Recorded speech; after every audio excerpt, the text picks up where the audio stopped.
Dan berbakti diambil dari Ratapan 3 ayat 21 sampai 22. Tetapi hal-hal inilah yang kuperhatikan. Oleh sebab itu, aku berharap tak berkesudahan kasih setia Tuhan, tak habis-habisnya rahmat-Nya. Mari kita bangkit berdiri, kita akan rasakan kasih Tuhan. Tuhan penuhi hati kita dengan hadirat-Nya di dalam kekudusan-Nya.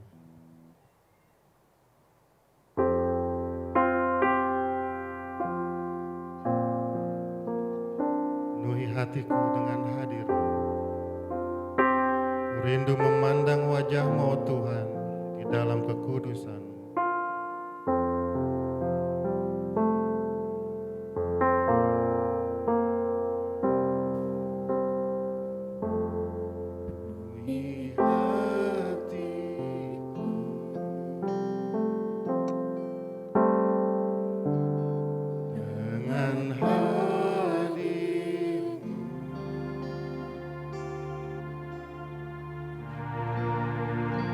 Rindu memandang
Tuhan.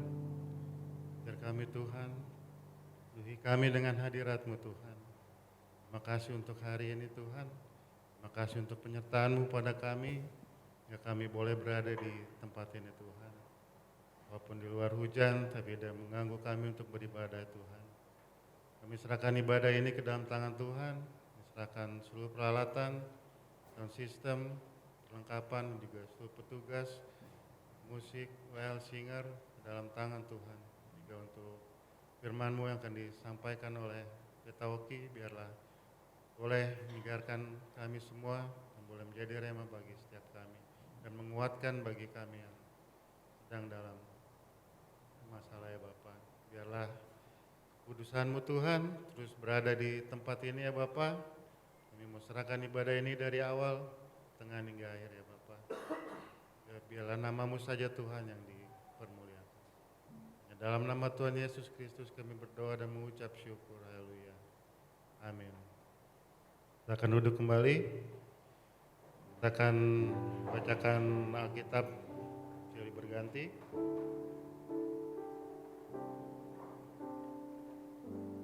Bacaan diambil dari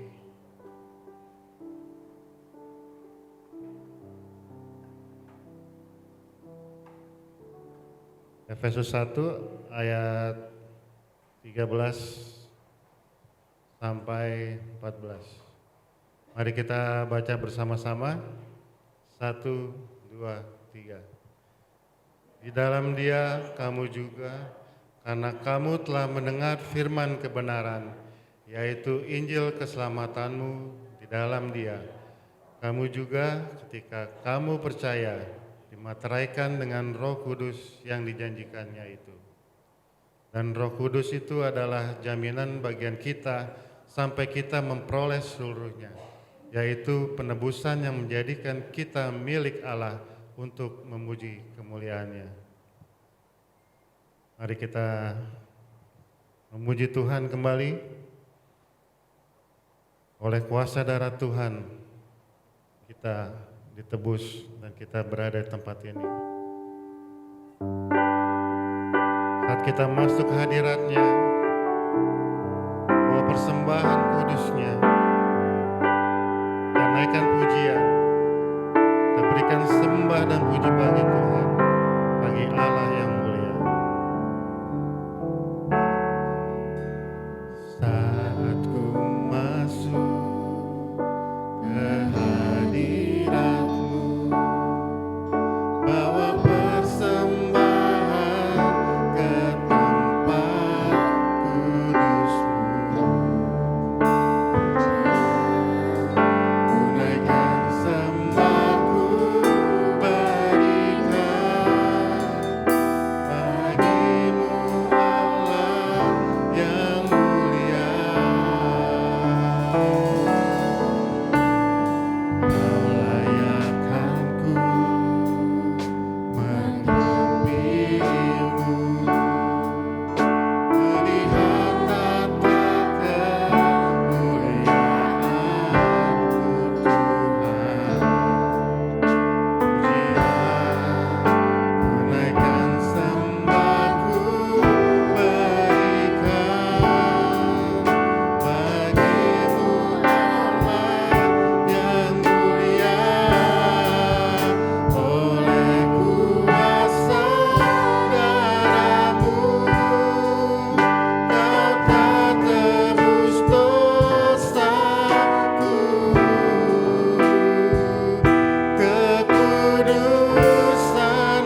kuasa darah-Mu Tuhan menjadi ciptaan yang baru.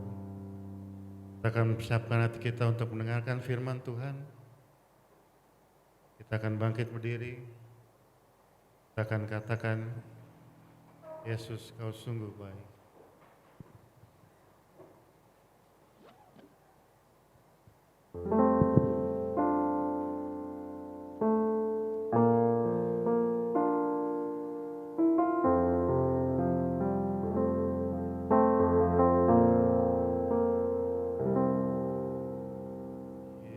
Yesus,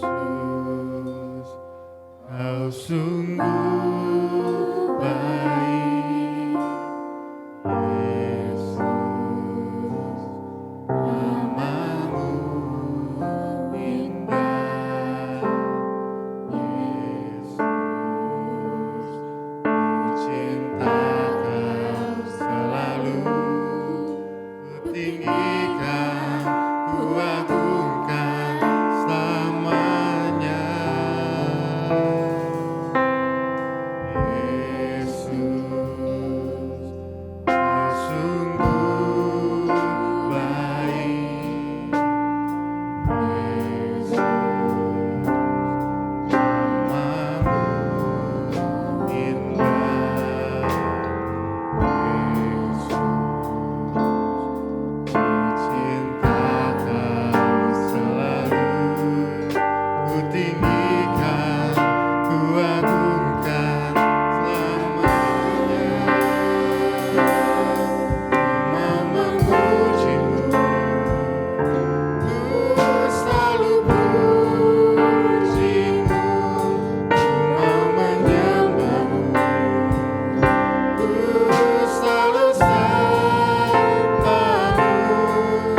Kau yang layak terima semua pujian, kemuliaan hanya bagi Tuhan. Ku mau memuji-Mu, ku mau memuji-Mu, ku selalu puji-Mu.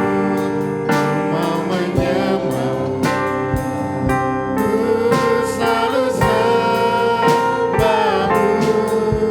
Kau yang layak terima semua pujian, kemuliaan hanya bagi Tuhan.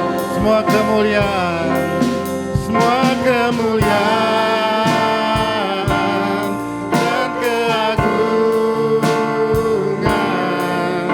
tertuju padamu, Tuhan dan Rajaku.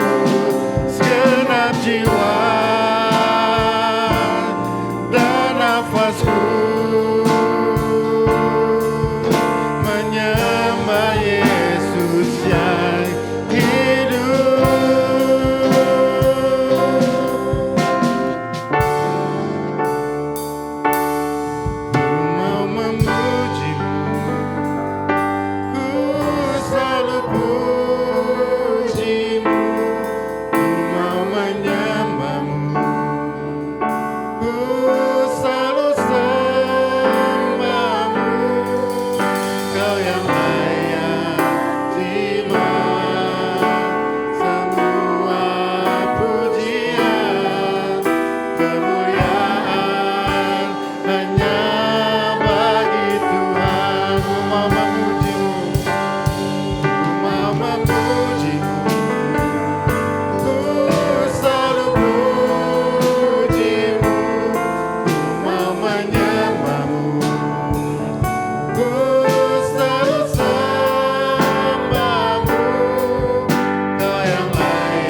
Engkau layak dipuji, ditinggikan, dan disembah. Dan biarlah melalui kebenaran firman-Mu kami juga boleh mendengar apa yang Tuhan kehendaki bagi setiap kami, sehingga kami boleh melakukannya di dalam kehidupan kami. Kami menyerahkan pewartaan firman pada pagi hari ini dalam nama Tuhan Yesus, haleluya, amin. Dipersilakan duduk Bapak Ibu Saudara terkasih. Shalom. Shalom. Ya, puji Tuhan. Saya pikir karena udara di luar begitu membuat kita bisa mengantuk, jadi tertidur semua. Bapak Ibu Saudara terkasih dalam Tuhan, hari ini kita akan belajar firman Tuhan yang sungguh luar biasa, yang akan menguatkan kita semua, yaitu kita dimeteraikan oleh Roh Kudus. Apa maksud dimeteraikan oleh Roh Kudus? Minggu ini kita akan belajar suatu hal yang bisa meyakinkan kita bahwa Roh Kudus itu bukan hanya sekedar Allah yang bersemayam di hati kita, tetapi kita akan melihat bahwa Roh Kudus itu betul-betul akan menyatakan siapa diri kita. Oleh karena itu ketika kita melihat di Efesus 1 ayat yang ke-13 dan 14, saya kembali membacakannya, berbunyi demikian. Di dalam Dia kamu juga, karena kamu telah mendengar firman kebenaran, yaitu Injil keselamatanmu. Di dalam Dia kamu juga ketika kamu percaya dimeteraikan dengan Roh Kudus yang dijanjikan. Dan Roh Kudus itu adalah jaminan bagi kita sampai kita memperoleh seluruhnya, yaitu penebusan yang menjadikan kita milik Allah untuk memuji kemuliaan-Nya. Kalau kita perhatikan dalam kitab Efesus pasal 1 ini, kita sebenarnya sedang ditunjukkan kepada orang-orang percaya. Ada begitu luar biasanya Tuhan memberikan suatu hal yang sangat indah bagi kita. Di ayat 3 kita bisa melihat di sana dikatakan, terpujilah Allah dan Bapa Tuhan kita, Yesus Kristus, yang dalam Kristus telah mengaruniakan kepada kita segala berkat rohani di dalam surga. Jadi ketika kita percaya, kita diberikan berkat surgawi. Wah, itu suatu hal yang sebenarnya luar biasa. Yang bagi kita kelihatannya sepele karena berkat itu tidak kelihatan. Tapi sudah dikatakan oleh firman Tuhan, segala berkat rohani di surga itu kita terima. Itu luar biasanya orang-orang percaya kepada Yesus Kristus. Di ayat yang kelima juga dikatakan, status kita menjadi anak-anak Allah. Dan di ayat yang ketujuh dipertegas lagi bahwa kita menerima penebusan yang sungguh luar biasa.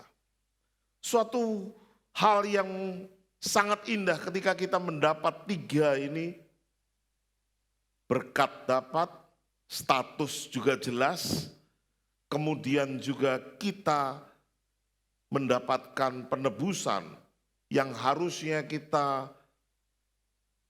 mendapatkan hukuman maut, tetapi kita mendapatkan kehidupan yang kekal.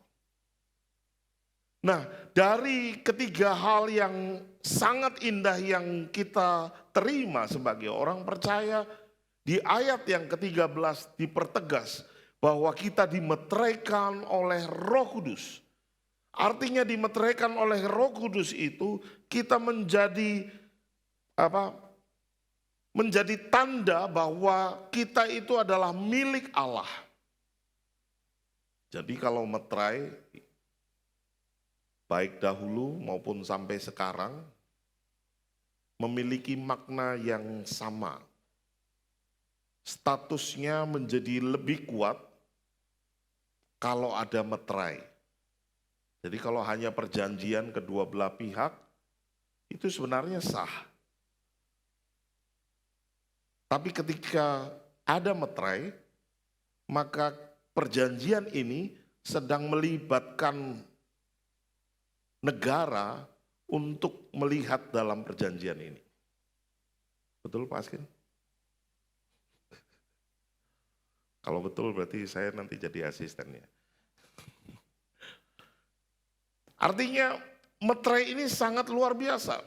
Kalau zaman dahulu, zaman perjanjian lama, perjanjian baru, tanda meterai itu baik itu kepada hewan ataupun kepada manusia, itu berupa besi, kemudian dibakar sampai membara, kemudian ditempelkan ke badan. Tanda bahwa ini adalah budaknya raja ini. Tanda budak ini adalah punya saya misalnya. Itu pakai besi. Tidak hanya budak, tentara juga begitu. Dulu tidak ada pangkat-pangkat seperti itu ya di bahu. Maka tentara juga diberikan meterai supaya apa? Supaya tahu ini adalah pasukannya negara ini. Sehingga ketika dia membelot atau pindah ke negara musuhnya, baik negara asli ataupun negara musuhnya akan tahu, oh ini sebenarnya milik sana. Dan tidak akan bisa mudah pindah sembarangan. Apalagi hewan. Hingga saat ini menjadi tanda bahwa itu adalah miliknya, masih digunakan, besi itu dipanaskan, kemudian ditempelkan kepada badan hewan itu, dan itu menunjukkan sah hewan ini adalah milik saya. Kalaupun kecampur tidak menjadi masalah. Karena akan terlihat, oh ini ada tandanya. Demikian sebenarnya ketiga berkat yang sudah kita terima itu, ketika kita menjadi anak-anak Allah, statusnya jelas, penebusannya juga sudah kita terima, bahkan berkat surgawi juga sudah kita terima. Dimeteraikan oleh Roh Kudus menjadi tanda bahwa kita adalah betul-betul milik Allah. Hanya saja seringkali kita tidak merasa karena tidak terlihat.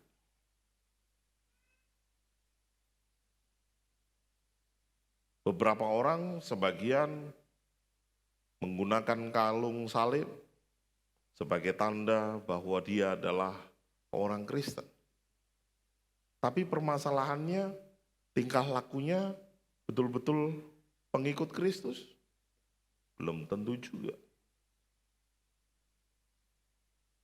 Nah, dimeteraikan oleh Roh Kudus ini menjadi tanda bahwa kita betul-betul milik Allah. Sehingga bahkan roh jahat sekalipun tidak akan bisa sembarangan mengganggu kita. Dan itu juga terbukti kepada Ayub. Ketika roh jahat iblis ingin mengganggu Ayub, dia langsung tahu Ayub ini miliknya Allah. Maka aku akan mengganggu dia. Tapi iblis juga tahu Ayub ini enggak sembarangan. Dia milik Allah tapi dia bukan orang sembarangan. Maka dia malah izin kepada pemiliknya. Allah, itu kan karena kamu sudah meteraikan menjadi anak Allah, maka dia taat sama kamu. Coba kalau enggak, maka pemiliknya juga mengizinkan, silakan. Tapi jangan sampai masalah nyawanya. Nah, Bapak Ibu Saudara terkasih dalam Tuhan, ketika kita percaya dan ketika kita dibaptiskan, kemudian kita sebenarnya sudah dimeterai oleh Roh Kudus. Roh Kudus itu bukan hanya tinggal di dalam kita, tetapi dia memeteraikan kita, meyakinkan kita bahwa kita adalah milik Allah. Sehingga ketika kita goyah sekalipun, Roh Kudus akan terus mengingatkan kita. Roh Kudus juga bisa padam karena sikap kita, karena pemikiran kita. Maka dalam Tesalonika dikatakan, jangan padamkan roh Allah. Itu menunjukkan bahwa bisa saja padam. Tapi sebagai anak-anak Tuhan, kita harus memiliki roh yang terus menyala-nyala di dalam Tuhan. Sayangnya itu terjadi ketika baru percaya. Tapi 5, 10 tahun, 20 tahun ikut Tuhan biasanya mulai luntur. Tapi ketika dimeterai itu, apakah meterai itu bisa hilang sembarangan? Tidak bisa. Apalagi meterainya model besi yang tajam seperti itu. Kalau sudah ada bekasnya, tidak bisa dihapus. Apalagi dimeteraikan oleh Roh Kudus.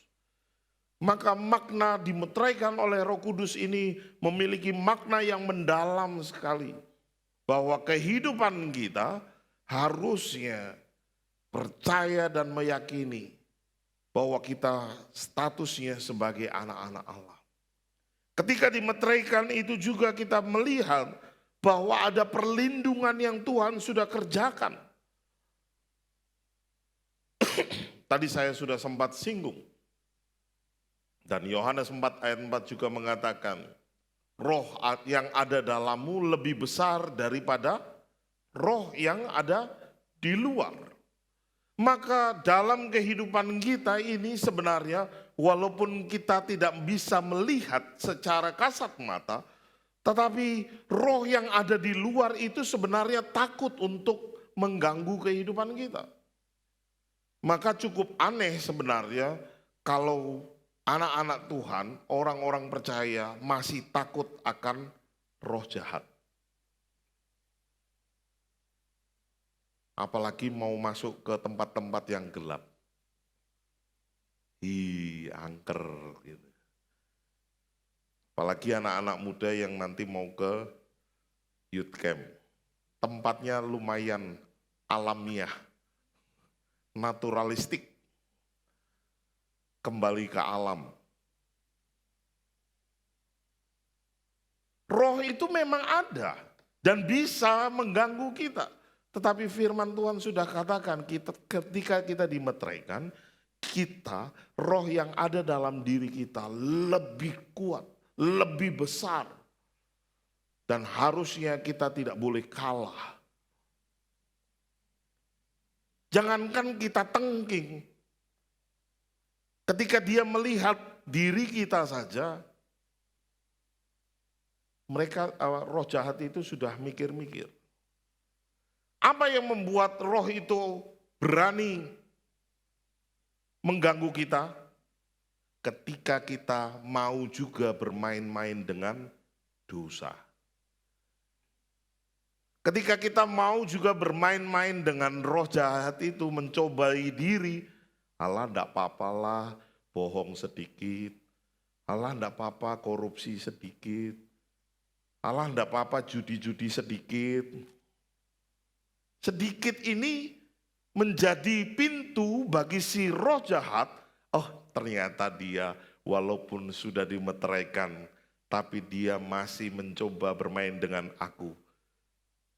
Lu main, gua ambil. Kan gitu. Maka roh jahat itu akan masuk ke dalam diri kita ketika kita juga membuka celah bagi diri si jahat itu. Padahal ketika kita dimeteraikan oleh Roh Kudus, sudah dikatakan sudah diprotektif. Sudah dilindungi diri kita.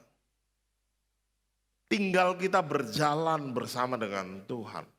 Dan dengar-dengaran akan firman-Nya. Dan yang ketiga, di ayat 14 dikatakan, dan Roh Kudus itu adalah jaminan bagi kita sampai kita memperoleh seluruhnya. Kapan kita memperoleh seluruhnya? Ya ketika kita dipanggil Tuhan. Baru kita masuk surga. Dalam bahasa aslinya jaminan ini seperti DP. Wah, kalau DP berarti bisa gagal. Nah, itu polanya sekarang, bisnis sekarang. Kalau DP bisa gagal. Tapi kalau misalnya kita mau membeli misalnya sebuah rumah, terus kita sudah di DP, sudah mendp rumah itu, berarti rumah itu milik siapa? Milik kita. Kenapa kok nggak langsung keseluruhan? Ya kita belum meninggal. Kan surga itu kita dapat ketika kita dipanggil Tuhan. Artinya kita memang masih di dunia yang memang bisa membuat kita jatuh dalam dosa, tetapi sebenarnya kita sudah dijamin oleh Tuhan bahwa status itu tidak berubah kalau diri kita sendiri tidak bermain-main dengan si jahat. Nah, ini yang harus kita perjuangkan untuk kita boleh menjaga, mensyukuri atas meterai yang Tuhan sudah berikan kepada diri kita. Sehingga kita dalam menjalani kehidupan kita, kita boleh semakin percaya diri. Karena kita sudah mendapatkan jaminan. Jadi jaminan ini sebagai warisan. Ketika orang tua memberikan warisan, apakah langsung dapat sepenuhnya? Warisan itu akan penuh ketika orang tuanya dipanggil Tuhan. Kita dapat keselamatan, tapi keselamatan itu hasilnya akan kita rasakan ketika kita dipanggil Tuhan. Ketika kita meninggal, maka kita akan masuk ke surga. Ini jaminannya. Kenapa? Karena Roh Kudus itu juga akan menjadi pengacara bagi kita ketika penghakiman itu terjadi.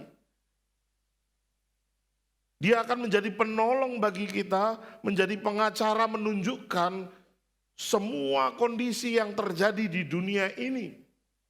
Maka Roh Kudus juga akan berkarya, bekerja pada saat pengadilan dimulai. Roh Kudus akan menolong kita dalam pengadilan ilahi. Oleh karena itu Bapak Ibu Saudara, ketika kita tahu kita dimeteraikan oleh Tuhan, jangan main-main. Menjadi anak Tuhan, mungkin orang tidak bisa melihat bahwa Bapak Ibu Saudara adalah anak Tuhan. Karena Bapak Ibu tidak memakai kalung salib. Tetapi orang bisa melihat dari sikap hidup kita, perbuatan kita. Apakah kita adalah anak-anak Allah atau bukan?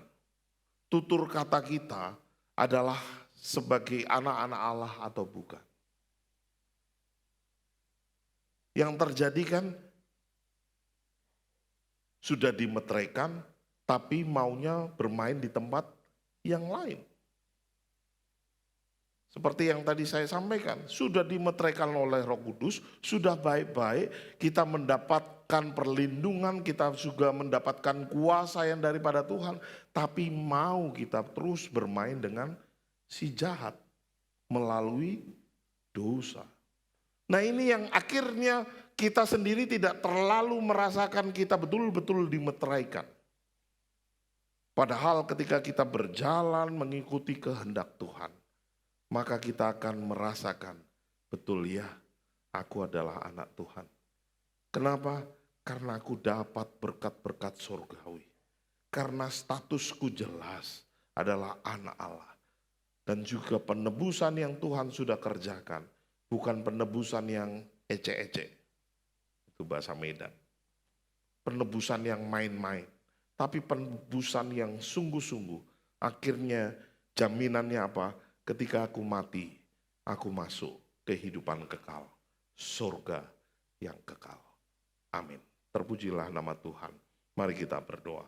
Bapa yang baik, kami mengucap syukur kami boleh mendengarkan kebenaran firman Tuhan. kiranya Roh Kudus yang dimeteraikan dalam hati kami boleh terus mengingatkan akan sikap hidup kami menjadi anak-anak Allah, menjadi anak-anak yang patuh dan taat akan firman-Mu, yang berjalan menurut kebenaran firman Tuhan. Terima kasih Bapa, terpujilah nama-Mu. Kami menyerahkan diri kami ke dalam tangan kasih Tuhan. Dalam nama Tuhan Yesus Kristus, kami berdoa dan mengucap syukur. Haleluya.